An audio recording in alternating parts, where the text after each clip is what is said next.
सारे विश्व में यदि आप जाओ तो ढेर सारे तत्व हाथ लगेंगे, ढेर सारे तत्व को आप पाओगे, लेकिन मेरी एक बात याद रखना अपने दिलों में कि सारे विश्व में ढेर सारे तत्व आप पाओगे, लेकिन कृष्ण जैसा तत्व आप कहीं नहीं पाओगे। कृष्णात् परम किमपि तत्वमहं न जाने। कृष्ण के जैसा तत्व कहीं देखा ही नहीं। ठंडा प्रदेशों शरीर ने शीतलता मळे छे अने आवी कथाओथी मनने शीतलता मळे छे।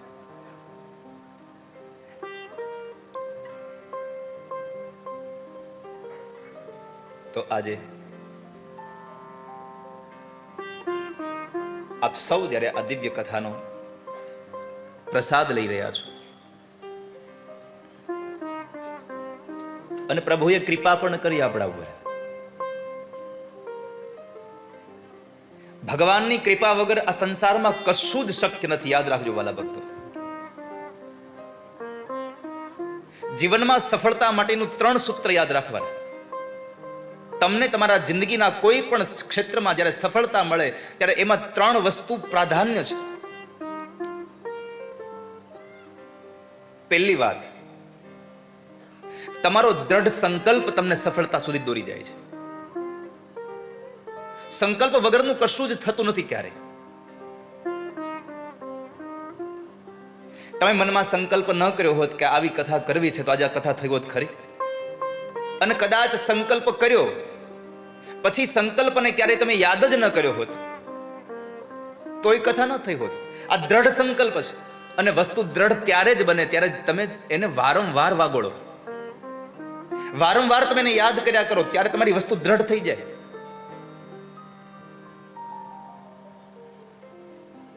નાના બાળકો જ્યારે સ્કૂલમાં ભણવા જાય છે અને પછી એને શિક્ષકો એકડો ભણાવે,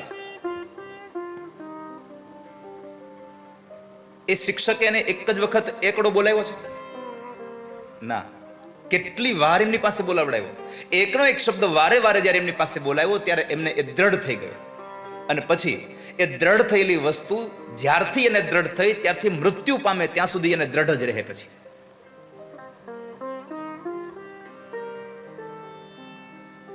તો સૌથી પહેલા તમારા કોઈ પણ કાર્યની સફળતામાં પહેલો વહેલો છે તમારો દ્રઢ સંકલ્પ। માણસ મનથી સંકલ્પ દ્રઢ કરે એટલે કે મન આમ એનો સંકલ્પ મક્કમ હોવો જોઈએ, મારે આ કરવું છે। બીજું,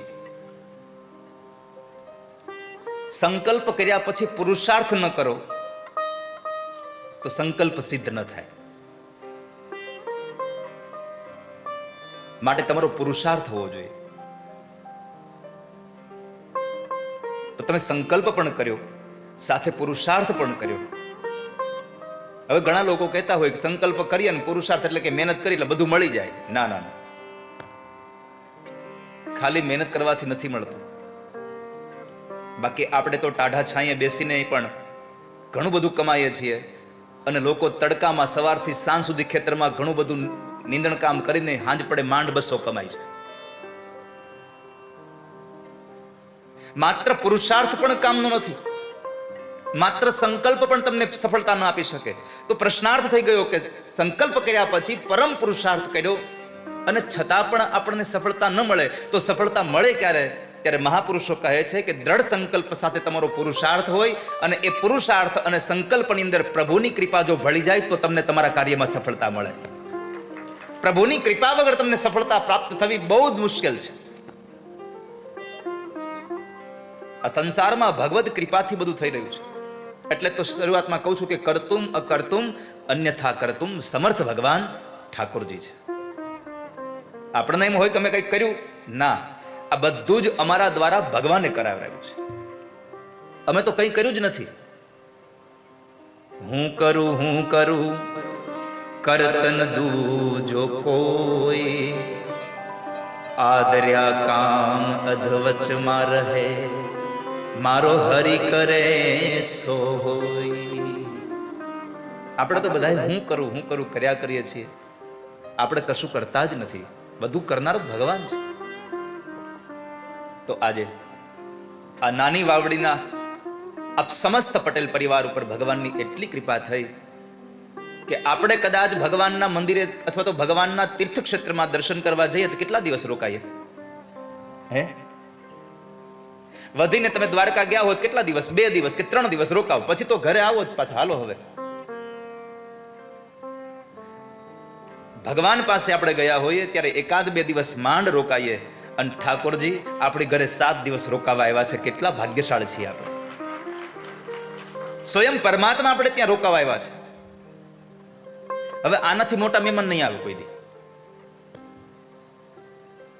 કારણ કે દુનિયાના સૌથી તવંગર માણસ આ છે. આપણો બંગલો ગમે તેટલો મોટો હોય પણ હોનાનો તો ન જ હોય. આ તો હોનાના બંગલામાં રહે છે,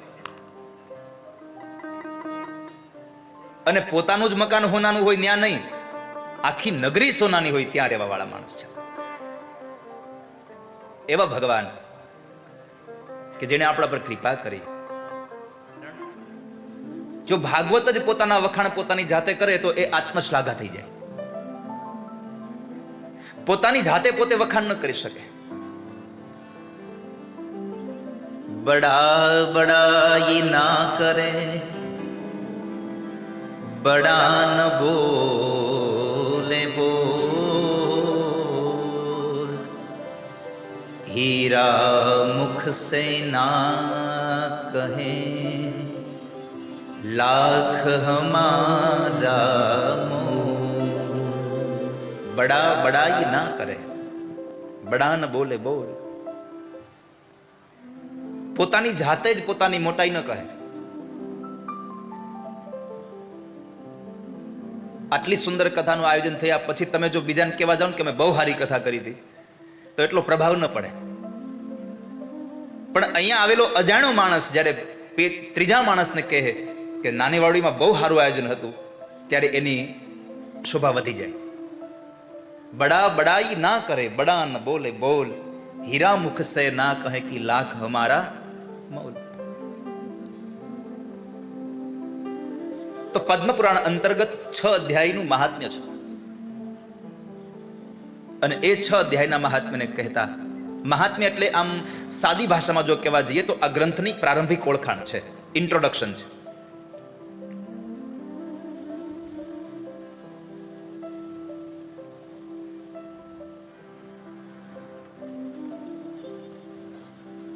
ભગવાનનું કાર્ય શું છે, આ ગ્રંથને સાંભળવાથી મળે શું, આ ગ્રંથને સાંભળવાથી ફાયદો શું. અને જો ફાયદો થતો ન હોય તો આપણે અહીંયા 3 કલાક 4 કલાક બેસી એવા છીએ? તમને લાગે છે કે તમે 4 કલાક એક જગ્યાએ બેઠા રહો? જરાય નહીં.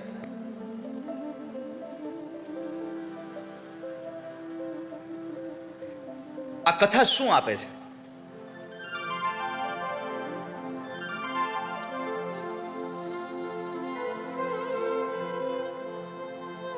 આ કથાથી મને તમને ફાયદો શું?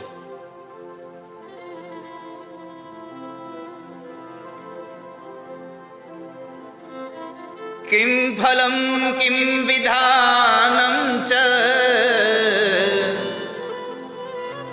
કૃતમ કૈનેવ તદ્વ્રતમ. કિમ ફલમ કિમ વિધાનમ ચ કૃતમ કૈનેવ તદ્વ્રતમ. સ્કંદ પુરાણમાં દેવર્ષિ નારદે ભગવાન નારાયણને કહ્યું કે ભગવાન, સત્યનારાયણનું વ્રત કરવાથી ફાયદો શું? કિમ ફલમ કિમ વિધાનમ ચ કૃતમ કૈનેવ તદ્વ્રતમ. શું ફાયદો? હવે 5 અધ્યાયની 30 મિનિટની કથા કરવામાં આપણે પૂછતા હોય કે આનો ફાયદો શું, તો 7 દિવસની કથા ન પૂછે કે આ કથાનો ફાયદો શું? શા માટે આ કથા?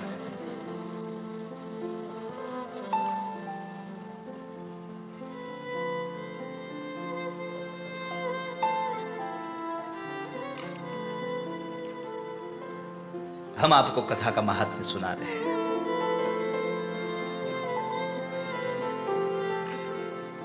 ગ્રંથને તમને ઓળખાણ કરાવું છું, અને જ્યાં સુધી ઓળખાણ ન થાય ત્યાં સુધી તમને પ્રેમ પણ ન જાગે. રામચરિતમાનસ એમ કહે છે, બેનું પરતીતિ હોય નહીં પ્રીતિ. જ્યાં સુધી તમે ઓળખો નહીં ત્યાં સુધી પ્રેમ ન કરી શકો.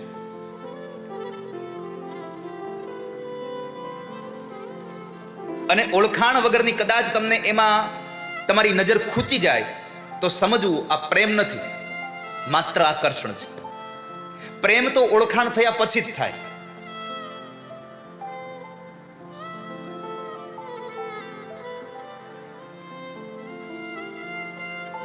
તો આ ગ્રંથનો મૂળ ભાવ છે કે 6 અધ્યાયમાં તમને ગ્રંથની ઓળખાણ કરાવી અને એ ગ્રંથની ઓળખાણ દ્વારા તમને ભગવાન પ્રત્યેનો પ્રેમ જાગી જાય, પ્રભુ પ્રત્યે પ્રેમ જાગે.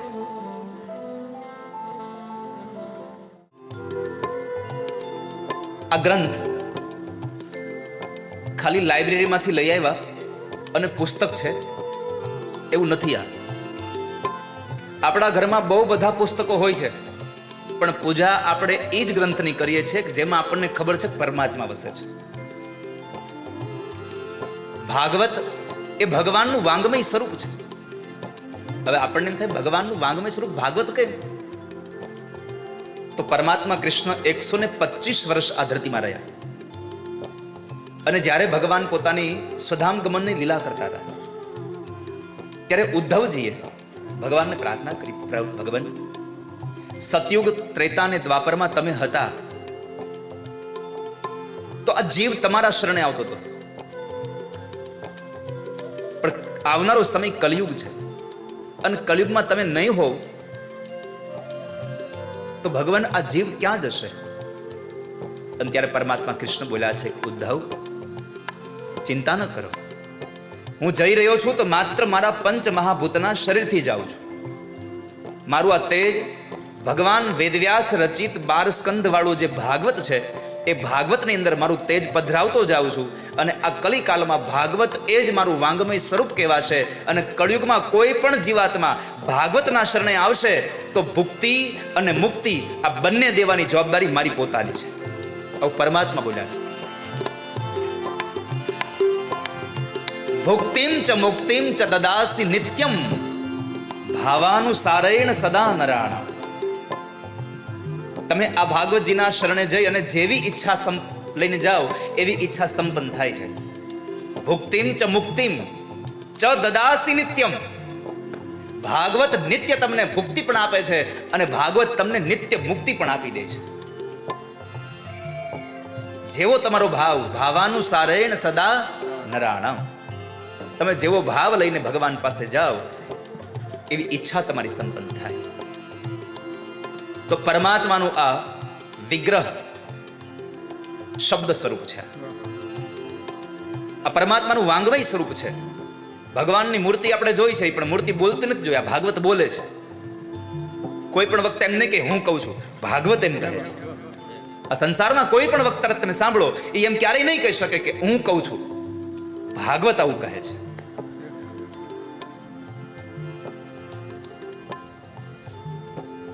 फिर से भाव से कहें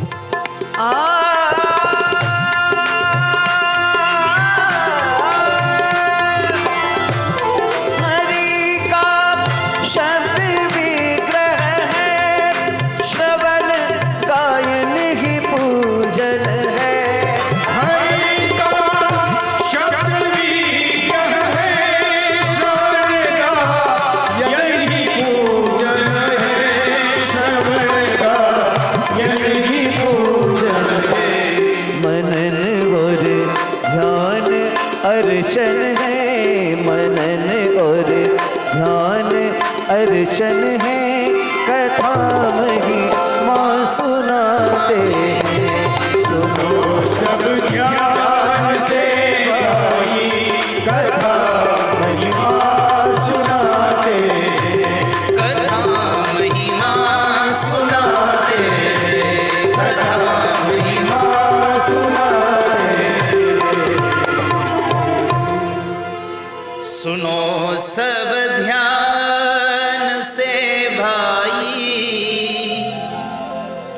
कथा महिमा सुनाते हैं. सुनो सब ज्ञान से भाई कथा महिमा सुनाते. કથાનો મહિમા છે. તો ભગવાન વ્યાસ ભાગવતજીના પ્રારંભમાં ભગવાન ઠાકોરજીને પ્રણામ કરે છે પ્રભુને નમસ્કાર. નમે ઇતિ નમઃ.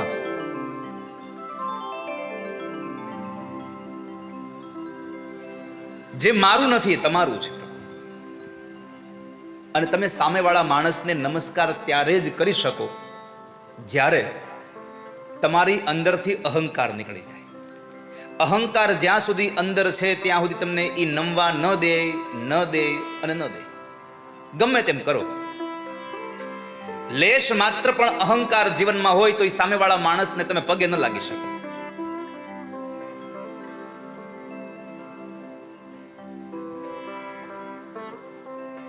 नमे इति नमः यानी कि मेरा कुछ भी नहीं.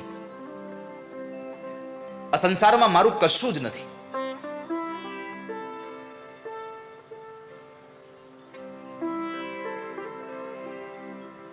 मेरा कुछ भी नहीं, इतना ही नहीं, मैं कुछ भी नहीं. મારું કશું નથી એટલો જ ભાવ હોય તો ન થાય કે અહંકાર નથી. મારું કશું નથી આવું કહેવાથી પણ હજી અહંકાર અંદર રહી જાય છે. કયો? હું કંઈક છું. સંસારમાં બે પંક્તિઓ યાદ રાખવી, મેરા કુછ ભી નહીં ઓર મેં ભી કુછ ભી નહીં. હું પણ કશું નથી. આ પરમાત્માને પ્રણામ કર્યા. સચ્ચિદાનંદ રૂપાય વિશ્વપત્યાદિ હેતવે તાપત્રય વિનાશાય શ્રી કૃષ્ણાય વયમ નમઃ. અહંકારને છોડી દેવાનો ભાવ એ નમસ્કાર છે. આપણા પાપમાંથી આપણને નિવૃત્તિ નહીં, તાપમાંથી. એટલે કહ્યું ત્રીજું ચરણ છે તાપત્રય વિનાશાય. પાપત્રય નહીં, તાપત્રય. ત્રણ પ્રકારના તાપ છે, આધિ, વ્યાધિ અને ઉપાધિ. આ ત્રણેયમાંથી જો કોઈ મુક્ત કરનારું સાધન હોય તો એ પરમાત્મા છે. અને એટલા માટે કૃષ્ણને પ્રણામ કર્યા છે. મહાભારતમાં દાદા ભીષ્મએ ધર્મરાજ યુધિષ્ઠિરને ત્યાં સુધી કહ્યું છે કે ધર્મરાજ, આ સંસારમાં અશ્વમેધ યજ્ઞ કરે, 1000 અશ્વમેધ યજ્ઞ કરે, 1000 રાજસૂય યજ્ઞ કરે, પૃથ્વીનું દાન દઈ દે, એવા માણસને પણ આ સંસારમાં પુનઃ જન્મ લેવાની સંભાવના છે. પણ જે માણસ ભાવ સાથે એકવાર કૃષ્ણને પ્રણામ કરે એનો આ સંસારમાં બીજી વખત જન્મ નથી થતો હોતો. એકવાર ભગવાનને પ્રણામ કરે.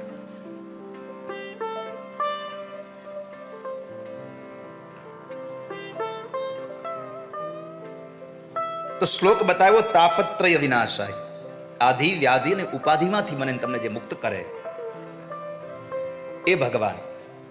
હવે આપણને થાય કે આધિ, વ્યાધિ, ઉપાધિ ખરું, આ શબ્દ તો થઈ ગયા, પણ હવે આને દુઃખમાં પરિવર્તિત કેમ કરવાના?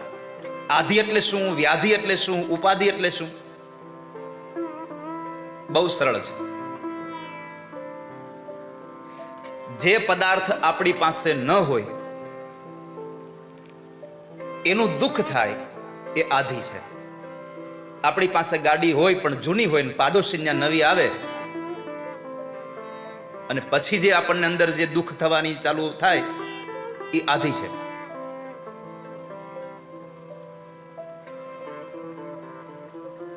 શરીરમાં કોઈ રોગ લાગુ પડે એ વ્યાધિ છે. તો ઉપાધિ, વસ્તુ હોય અને છતાંય એ કામની ન હોય, જે વસ્તુ પાસે રહીને પણ આપણને દુઃખ આપે એ ઉપાધિ છે.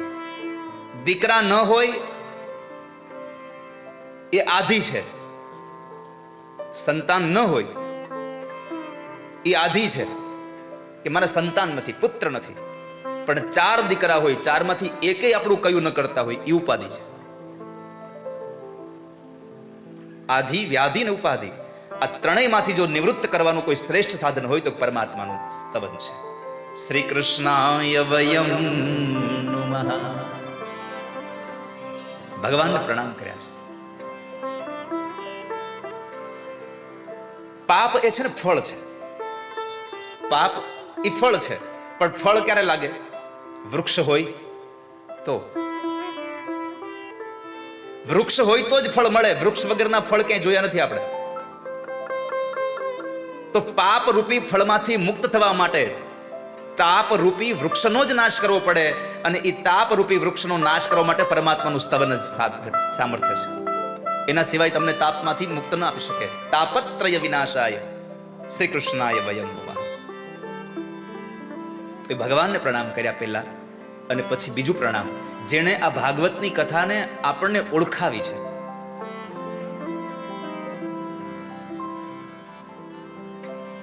આ ગ્રંથની જેણે ઓળખાણ કરાવી એવા ભગવાન મુનિઓના પણ મુનિ શુકદેવને પ્રણામ કરે છે.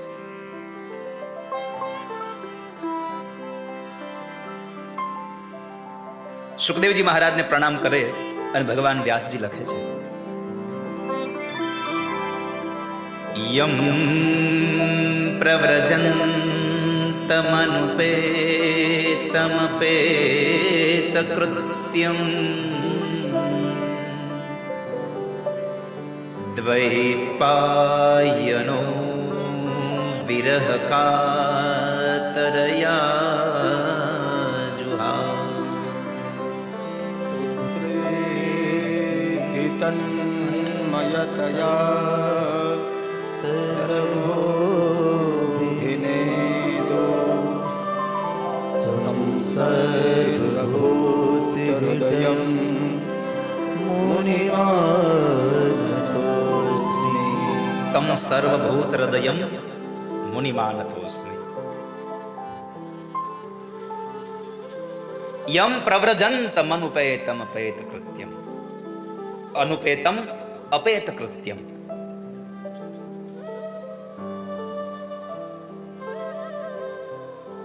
આ એક એવા વ્યક્તિત્વને પ્રણામ છે. એક વાત જીવનમાં લખી રાખજો વાલા ભક્તો, આ સંસારમાં આપણે કોઈ માણસને એટલે કે કોઈ વ્યક્તિને આપણે પ્રણામ કરતા જ નથી. પુનઃ આ સંસારમાં આપણે કોઈ વ્યક્તિને પ્રણામ કરતા જ નથી, એ વ્યક્તિની અંદર રહેલા વ્યક્તિત્વને પ્રણામ કરીએ છીએ. જો વ્યક્તિને જ પ્રણામ કરતા હોય તો આ સંસારમાં બહુ બધા વ્યક્તિઓ છે, કેમ બધાને પ્રણામ ન કર્યા? આપણે વ્યક્તિને નહીં, વ્યક્તિત્વને પ્રણામ કરીએ છીએ. એની અંદર રહેલી એક કુશળતાને પ્રણામ કરીએ છીએ, એની અંદર રહેલી એક સુહૃદ ભાવને પ્રણામ કરીએ છીએ.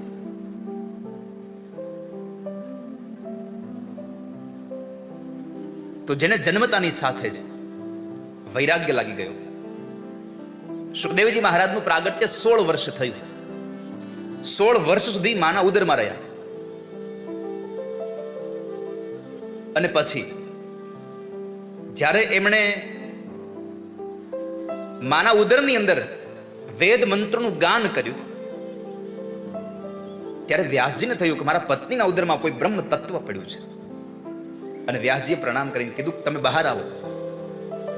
તો અંદરથી અવાજ આવ્યો કે મને ભગવાનના દર્શન કરાવો તો બહાર આવું, મને પ્રભુના દર્શન કરાવો તો હું બહાર આવું. અને ત્યારે ભગવાન વ્યાસે સ્વયં પરમાત્મા દ્વારકાધીશને પ્રાર્થના કરી, પ્રભુ આપ દર્શન દો. ભગવાન દ્વારકાધીશ દર્શન દેવા માટે આવ્યા, અને ભગવાન સુખદેવનું પ્રાગટ્ય થયું. સુખદેવજી મહારાજે ભગવાનના દર્શન કરે, પરમાત્મા અંતર્ધાન થાય. અને સુખદેવજી મહારાજ જ્યારે જંગલના માર્ગે નીકળે છે, વ્યાસ ભગવાન એની પાછળ દોડે છે. પુત્રેતિ તન્મયતયા તરભોభిનેદુ. પુત્રેતિ તન્મયતયા, પુત્રમાં તન્મય બને. હવે આપણને એમ થાય કે જેને આટલા પુરાણો લખ્યા એ એક સંસારમાં એક પોતાના સંતાન માટે આમ આમ પાગલ થઈને દોડે. પણ અહીંયા એક ભગવદ ભાવ એવો છે કે પોતાના દીકરાની પાછળ નથી દોડતા, એક બ્રહ્મની પાછળ દોડે છે. પોતાના પુત્રને પોતાને સંસારની અંદર સુખ મળે એટલા માટે નથી રોકતા. તો ભગવાન વ્યાસને ચિંતા જન્મી છે અંદર કે મેં લખેલા ગ્રંથો, હવે મારી તો ઉંમર થઈ, મારી વય થઈ ગઈ છે, હવે હું ઘરે ઘરે જઈને નહીં ગાઈ શકું, પણ આને કોણ ગાશે? આ ગ્રંથોને ગાવા માટે થઈને મારા દીકરાને મારે રોકવો જરૂરી છે. એટલે એમ કહે છે કે આપ રોકાઈ જાઓ. પણ સુખદેવજી મહારાજ જંગલના માર્ગે ગયા. અનુપેતમ અપેત કૃત્યમ. વ્યાસ ભગવાને તો સુખદેવજીને કહ્યું છે કે બેટા હજી તારો સંસ્કાર કરવાનું બાકી છે. અને ત્યારે સુખદેવજી મહારાજ બોલ્યા છે, પિતાજી, સંસ્કારની જરૂર એને પડે જેના જીવનમાં વિકાર હોય. મારે તો વિકાર જ નથી. આ દુનિયામાં એક જ એવું વ્યક્તિત્વ જન્મ્યું કે જેને સ્ત્રી અને પુરુષ કોણ છે ખબર નથી, એકમાત્ર સુખદેવજી મહારાજ. આ સંસારમાં તમે બધું ભૂલી શકો, જાતિ ન ભૂલી શકો. સ્ત્રી છે કે પુરુષ ખબર તમે ભૂલી ન શકો. આપણું મનોવિજ્ઞાન એમ કહે છે કે તમે આજે યાત્રા કરવા માટે ટ્રેનમાં બેસો અને તમારી યાત્રા 500 કિલોમીટરની છે. 500 કિલોમીટરની યાત્રામાં તમારી બાજુની સીટ ઉપર એક વ્યક્તિ આવે છે અને તમે રાત્રે વાતોચીતો કરો છો. 17, 18, 15 કલાકની એ જર્નીમાં તમે વાતો કરો છો, એક સાથે બે નાસ્તા કરી લો છો, એકબીજાને તમારા નામ પૂછી લો છો, એકબીજાના સરનામા પૂછી લો છો, એકબીજાના કામ ધંધાના વ્યવસાયનો પ્રકાર પૂછી લો છો, બધું જ કરી લો છો. આ વસ્તુ કેટલા દિવસ યાદ રહે?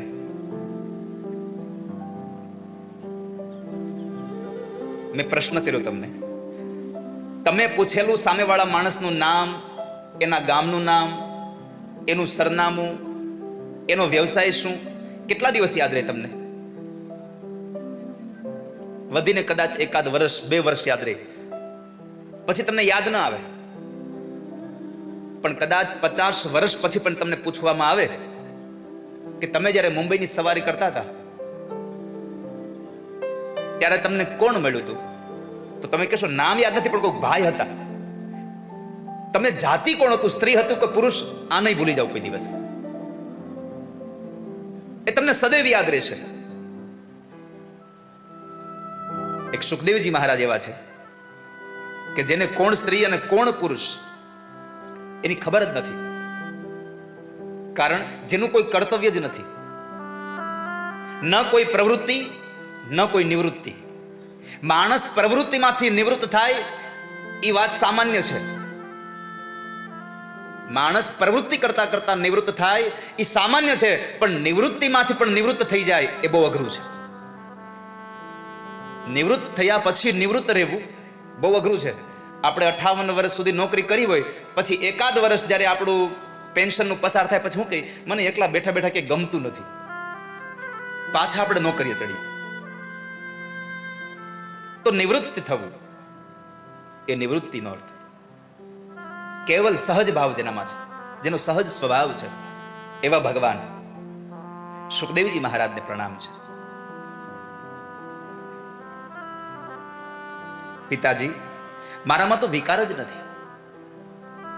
કોણ સ્ત્રી અને કોણ પુરુષ એનું જ્ઞાન નથી. દેવર્ષિ નારદે રાજા જનકને કહ્યું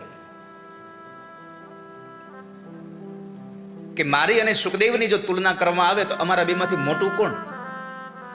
એટલે સુખદેવજી જનક મહારાજે કીધું એમ ખબર ન પડે, બેયને બોલાવવા પડે. હવે બેયને એક દિવસ બોલાવે છે અને બેયને એક ઝૂલા ઉપર બેસાડે છે અને એટલાની અંદર બરાબર સુનયના રાણી આવી તૈયાર થઈને 16 શણગાર સજીને આવીને બંનેની વચ્ચે બેસી ગયા. જ્યારે બંનેની વચ્ચે બેસે છે થોડીક વાર પછી નારદને ખબર પડી કે અહીંયા સ્ત્રી બેસી ગયા મારી બાજુમાં, ઊભા થઈને ભાગી ગયા. થોડી વારના સમય પછી નારદે વળી પાછું જનક રાજાને કીધું કે હવે તો બતાવો મોટું કોણ? આમ જુઓ, સ્ત્રી બેઠા એટલે હું ઊભો થઈ ગયો અને એ હજી એમને બેઠો છે. અને ત્યારે જનક મહારાજે કીધું કે દેવર્ષિ, ખોટું ન લગાવશો, પણ તમારી અને સુખદેવની જો તુલના કરવામાં આવે તો સુખદેવ તમારા કરતા મોટા છે. કેમ? તો કહે છે કે તમને સ્ત્રી પુરુષનું જ્ઞાન છે, માણસને કોણ સ્ત્રી કોણ પુરુષ એનું પણ જ્ઞાન નથી. આવી અવસ્થાએ પહોંચેલા. સંસારની સ્ત્રીઓ સરોવરમાં સ્નાન કરે અને જ્યારે વ્યાસ ભગવાન વૃદ્ધ નીકળે, આમ વયોવૃદ્ધ માણસ નીકળે તો સ્ત્રીઓ પોતાના અંગોને ઢાંકી લે અને એનો યુવાન દીકરો સુખદેવ નીકળે તો એના મનમાં કાંઈ ન હોય. ત્યારે વ્યાસજીએ સ્ત્રીઓને પૂછ્યું કે હું આટલો વયોવૃદ્ધ માણસ નીકળું અને તમે તમારા અંગો ઢાંકી લો છો, મારો યુવાન દીકરો નીકળે તો તમને શરમ નથી આવતી? ત્યારે સ્ત્રીઓએ કીધું કે મહારાજ, તમને સ્ત્રી અને પુરુષનું ભાન છે, તમારા દીકરાને ખબર જ નથી કોણ સ્ત્રી કોણ પુરુષ. આવી જે અવસ્થાએ પહોંચી ગયા છે એવા ભગવાન સુખદેવને પ્રણામ કર્યા છે. અને આ કથા નૈમિષારણ્યના પાવન જંગલમાં જ્યારે ચાલતી હતી 88,000 શૌનકાદિક ઋષિ મુનિઓ બેઠા હતા અને એ બધાની વચ્ચે શૌનકોએ પ્રશ્ન કર્યો છે. સુત નામના મહાપુરાણી બેઠા છે, મહામુનિ છે. અભિવાદ્યમ મહામતી.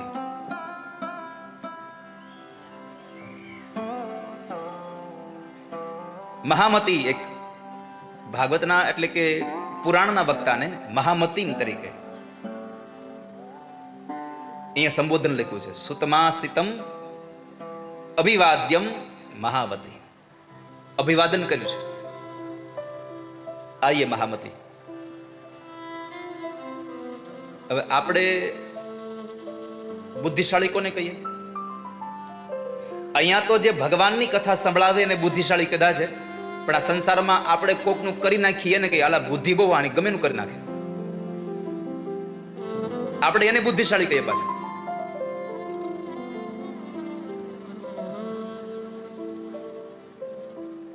જ્યારે કોઈ પણ માણસ આવે અને જ્યારે એ સ્થાનની અંદર એનું અભિવાદન કરવામાં આવે ત્યારે એ અભિવાદન દ્વારા એ સ્થળની પવિત્રતા થઈ જાય છે.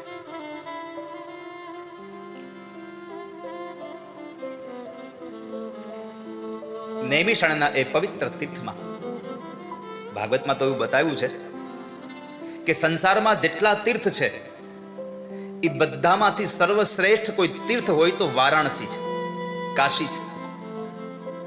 તો આ નૈમિષારણ્યને શા માટે, એનો અર્થ શું? પેલી તો વાત એ રહી કે નૈમિષારણ્ય એટલે શું? અરણ્ય એટલે જંગલ છે, વન છે. પણ નૈમિષારણ્યનો અર્થ છે નિમેષ માત્ર, એટલે કે તમારી આંખનો પલકારો લાગે. આંખનો પલકારો લાગતા જેટલો સમય થાય એટલો સમય પણ જો તમારું મન સ્થિર થઈ જાય તો એ જગ્યા તમારા માટે નૈમિષારણ્ય છે, કે જ્યાં આપણું મન સ્થિર થઈ જાય. અને એવા નિમેષ માત્રના એવા નૈમિષારણ્યમાં પુરાણોની કથા, યજ્ઞ યાજ્ઞાદિ કર્મ ચાલતો હતો. અને એમાં સુત નામના પુરાણી મધ્યાંતરે ઘટિકાદ્વયમ, મધ્યાંતરનો જે સમય હતો અને 48 મિનિટનો જે વિશ્રામ લેવાતો હતો, એ 48 મિનિટના વિશ્રામની અંદર ભગવાનના પુરાણોની કથા સંભળાવતા હતા. આપણને થાય પુરાણ એટલે શું? આ સંસારના લોકોના હૃદયને જે પરિપૂર્ણ કરી દે એ પુરાણ. તળપદી ભાષામાં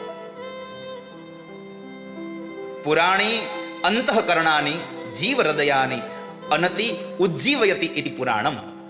જે સંસારના જીવાત્માના હૃદયને પરિપૂર્ણ કરે એ છે પુરાણ.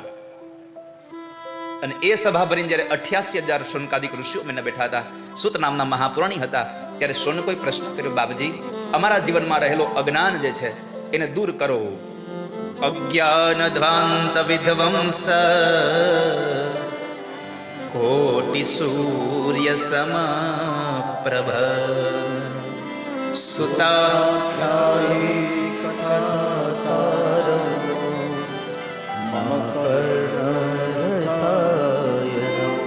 બાપજી અમારા કાનમાં એક એવો કંઈક રસ રેડો જેને લઈ અને અમારા મનને શાંતિ મળે. અમને કંઈક એવું સંભળાવો કે અમારા મનને શાંતિની અનુભૂતિ થાય. અમે સાંભળ્યું તો બહુ બધું છે, અમારા પ્રશ્નો છે. ભક્તિ, જ્ઞાન અને વૈરાગ્ય યુક્ત વિવેકની વૃદ્ધિ કેમ થાય? જો અહીંયા શબ્દ વાપરો, ભક્તિ, જ્ઞાન, વિરાગાપ્તો વિવેકો વર્ધતે મહાન.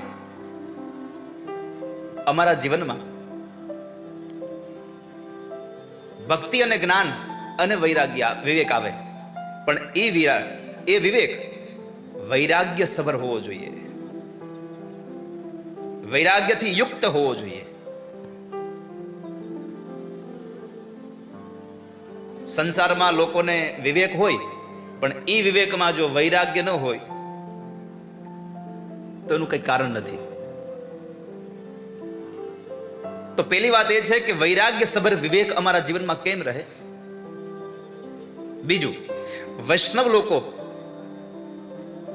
આ માયા અને મોહનું નિરસન કેવી રીતે કરી શકે? માયા મોહ નિરાસશ્ચ, એનું નિરસન કેમ થાય? અને ત્રીજો પ્રશ્ન મારો એ છે કે ઘોર કળયુગમાં જીવ અસુર થયા છે, તો એ જીવને સુખી બનાવવાનો ઉપાય અમને બતાવો. જીવના શાંતિ માટે શું કરવું જોઈએ એની કથા અમને કહો. અમારે સાંભળવું છે. એક શોનકાદિક ઋષિએ તો કહ્યું છે કે બાપજી સાંભળજો, અમારે કથા નથી સાંભળવી, અમારે કથા નથી સાંભળવી. કેમ? કથા તો બહુ સાંભળી, અને આપણે તો કેટલી કથાઓ સાંભળી નાખી. કેટલા લોકોએ કથાઓ કેટલી સાંભળી નાખી છે? જરા હાથ ઊંચો કરો. જેને જેને કથાઓ સાંભળી નાખી હોય બહુ બધી. હા, એટલે મને ખબર હતી કથા સાંભળી જ નાખી. તમે નાખી છે, કથા સાંભળી રાખવાની છે. તમે કથાને સાંભળી નાખી છે.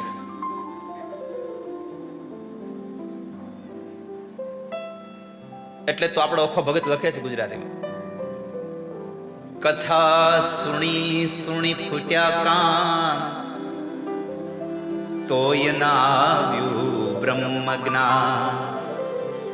અખો ભગત કહે હવે કરવું કેમ, આટલી વાર સાંભળી તોય એમનું એમ. કેટલી વાર કથા સાંભળી આપણે, પણ કથા આપણી અંદર બેહે નહીં, આપણે કથામાં બેહીએ. એકવાર એક ગામડે કથા હતી ધીરુભાઈ, અને સાંજના સમયે ઉતારે હું ફળિયામાં ઢોલિયો નાખીને બેઠો હતો. એટલે ગામના લોકો સહજ રીતે મળવા આવેલા. એમાં એક માણસ મને 2 દિવસથી આ કીધા કરે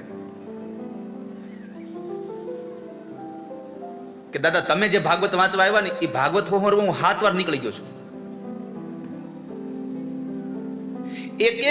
એક એક પુરાણના નામ લીધા કરે. શિવ પુરાણમાં હું 3 વાર હોમરવો નીકળી ગયો.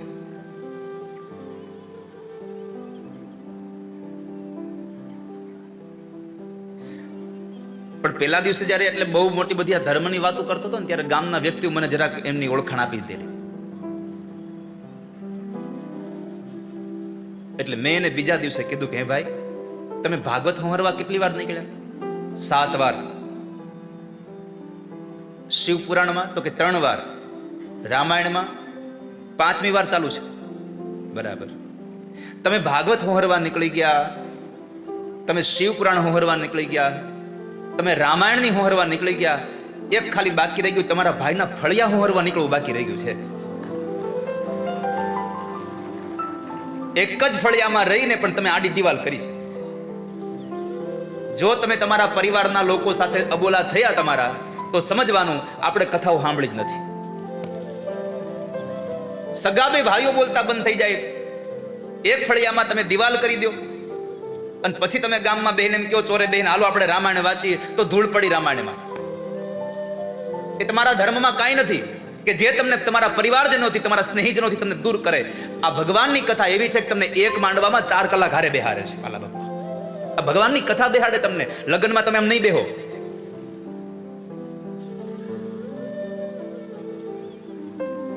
તો બાપજી અમારે કથા સાંભળવી છે.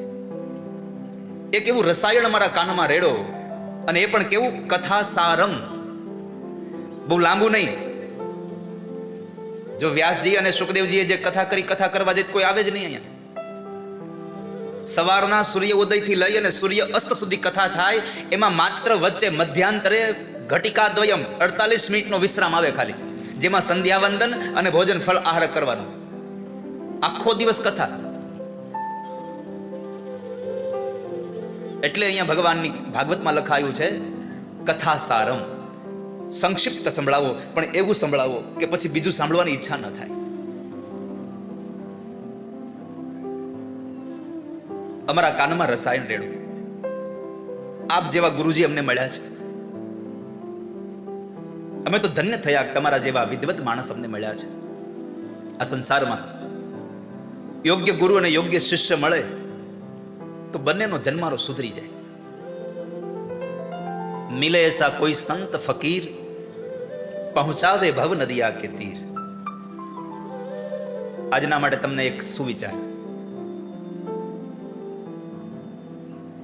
શિષ્ય જો તૈયાર હોય, શિષ્ય તૈયાર હોય તો મૃત ગુરુને પણ જીવિત કરી શકે છે. શિષ્ય તૈયાર હોય તો મૃત ગુરુને પણ જીવિત કરી શકે છે. અને જો શિષ્ય તૈયાર ન હોય તો જીવતો ગુરુ શું કામનો છે?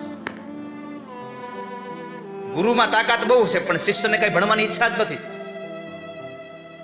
તો ગુરુ કરે શું? અને કોઈ શિષ્ય એવો મળી જાય ગુરુને વારે વારે પ્રશ્ન કર્યા કરે તો એ ગુરુ પોતે જ જીવિત થઈ જાય છે. તો અમારે મનને શાંત કરવા શું કરવું જોઈએ? એક જ સાધન છે સોનકો, તમે ભાગવતની કથા સાંભળો. બાપજી ભાગવતની કથા શા માટે?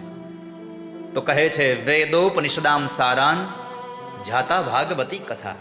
વેદ અને ઉપનિષદનો સાર ભાગવત છે અને એ તમને પવિત્ર કરી દેશે. તમે ભાગવતની કથા સાંભળો. ભાગવતની કથા સાંભળવાથી વક્તાના મુખમાંથી નીકળેલી એ વાણી શ્રોતાના મનને શુદ્ધ બનાવી દે છે, પવિત્ર બનાવી દે છે.